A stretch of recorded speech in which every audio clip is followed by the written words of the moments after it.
Contexto da Europa no século XIX e a preparação para a implantação da Terceira Revelação.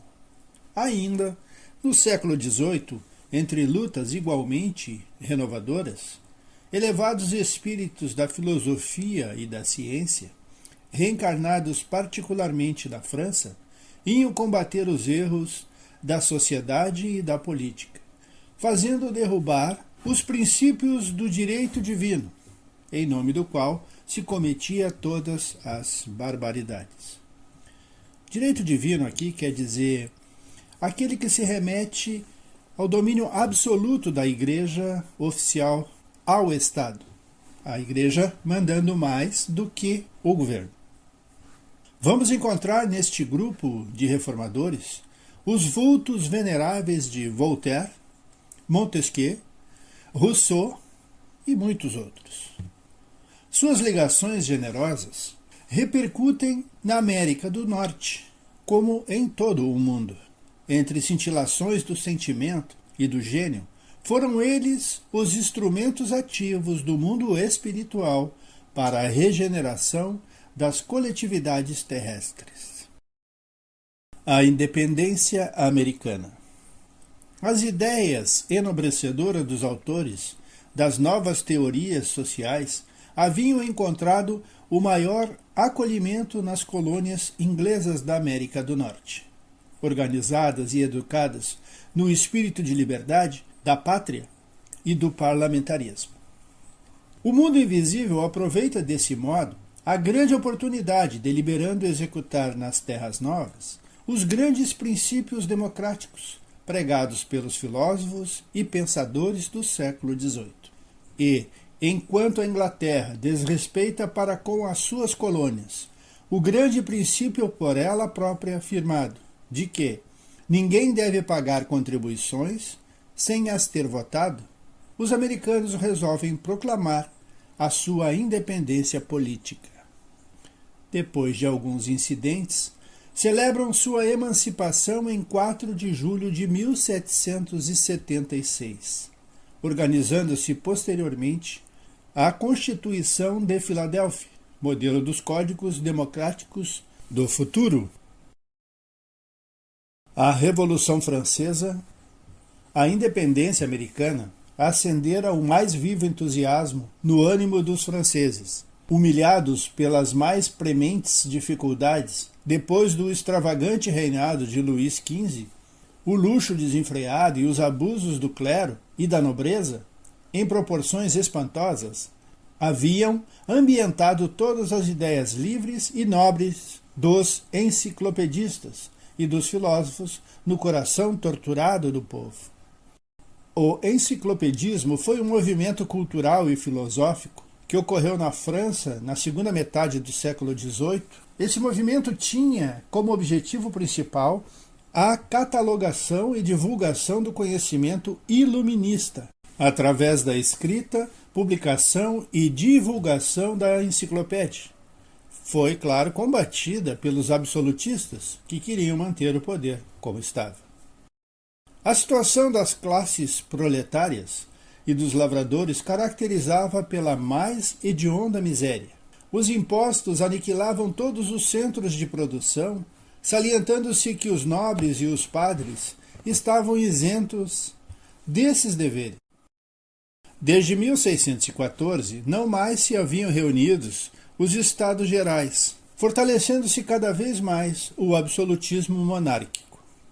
Estados Gerais, a Assembleia que representava e era consultada pelo antigo regime francês. Era composta por representantes de cada um dos 3 estados e configurava-se o único órgão francês que representava o corpo da nação.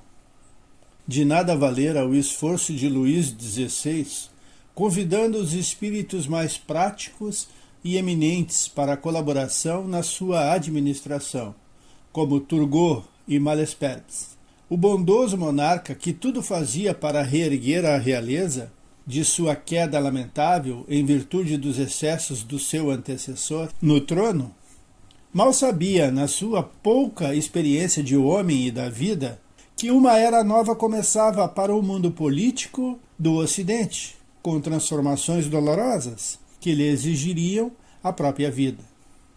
Reunidos em maio de 1789, os Estados Gerais em Paris explodiram os maiores desentendimentos entre seus membros, não obstante a boa vontade e a cooperação de Necker em nome do rei. Transformada a reunião em Assembleia Constituinte, precedida de numerosos incidentes, iniciava-se a revolução instigada pela palavra de Mirabeau. O que era para ser uma Assembleia Libertária acaba por deflagrar a revolução. Época de sombras. A queda da Bastilha em 14 de julho de 1789 e após a célebre Declaração dos Direitos do Homem e do Cidadão, uma série de reformas se verifica em todos os departamentos da vida social e política na França. Para quem não lembra o que é a Bastilha, era uma grande prisão considerada símbolo do antigo regime, e a sua tomada pela população de Paris espalhou a revolução por toda a França. Aquelas renovações, todavia, preludiavam os mais dolorosos acontecimentos. Famílias numerosas aproveitam a trégua, buscando o acolhimento de países vizinhos, e o próprio Luís XVI tentou atravessar a fronteira, sendo preso em Varennes e reconduzido a Paris. Um mundo de sombras invadia as consciências da França generosa, chamada naquela época pelo plano espiritual ao cumprimento de sagrada missão junto à humanidade sofredora. Cabia-lhe tão somente aproveitar as conquistas inglesas no sentido de quebrar o cetro da realeza absoluta, organizando um novo processo administrativo na renovação dos organismos políticos do orbe, de acordo com as sábias lições dos seus filósofos e pensadores. Todavia, se alguns espíritos se encontravam preparados para a jornada heróica daquele fim de século, muitas outras personalidades, infelizmente, espreitavam nas trevas o momento psicológico para saciar a sua sede de sangue e de poder. Foi assim que, depois de muitas figuras notáveis dos primórdios revolucionários, surgiram espíritos tenebrosos, como Robespierre e Marat. A volúpia da vitória generalizou uma forte embriaguez de morticínio no ânimo das massas, conduzindo-as aos mais nefastos acontecimentos. Contra os excessos da Revolução. A França atraía para si as mais dolorosas provações coletivas nessa torrente de desatinos.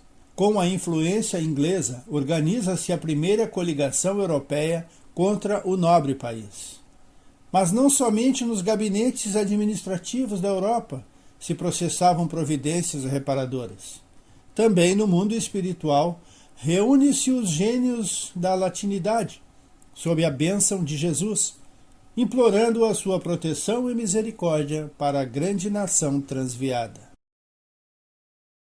O período do terror. A lei das compensações é uma das maiores e mais vivas realidades do universo. Sob as suas disposições sábias e justas, a cidade de Paris teria de ser ainda, por muito tempo, o teatro de trágicos acontecimentos. Foi assim que se instalou o hediondo Tribunal Revolucionário e a chamada Junta de Salvação Pública, com os mais sinistros espetáculos do patíbulo. A consciência da França viu-se envolvida em trevas espessas. A tirania de Robespierre ordenou a matança de numerosos companheiros e de muitos homens honestos e dignos. Ocasiões houve em que subiram ao cadafalso mais de 20 pessoas por dia. Mas Robespierre e seus sequazes não tardaram muito a subir igualmente os degraus do patíbulo, em face da reação das massas anônimas e sofredoras. Contudo, a França, depois dos seus desvarios de liberdade, estavam ameaçadas de invasão e desmembramento. Povos existem, porém, que se fazem credores da assistência do alto no cumprimento de suas elevadas obrigações, junto de outras coletividades do planeta. Assim, com atribuições de missionário, foi Napoleão Bonaparte, filho de obscura família corsa, chamada às culminâncias do poder. Ficamos por aqui, agradecidos, pedindo que Jesus esteja sempre conosco.